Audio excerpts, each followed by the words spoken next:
を開けて小さくつぶやいた。How are you? 誰もいない部屋で一人。朝が来たよ、土砂降りの朝が。ティークタック、私のネジを誰か巻いて。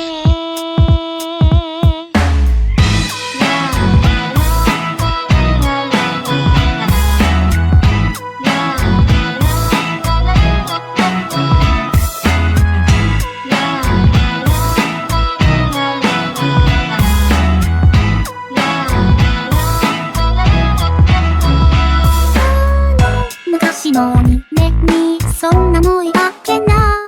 How are you? 羨ましいな、みんなに愛されて。バカなこと言ってないで支度をしなくちゃ。涙の青を隠すため。もう口癖になったまいか。昨日の言葉がふと頭をよぎるの。君には全然気愛してないから。そりゃあ私だって自分に嫌いなどしてないけれど、あれは一体どういうつもりですか。喉のどまで出なかったことが口をついて出たのは嘘。こうして今日も私は貴重な言葉と浪費して生きてゆく。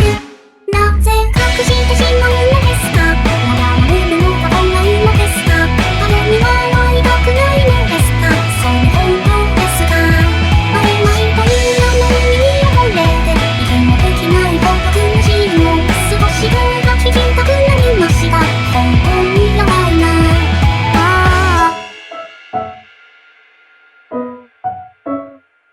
一向に進まない自宅の途中、朦朧とした頭で思うも理由をつけて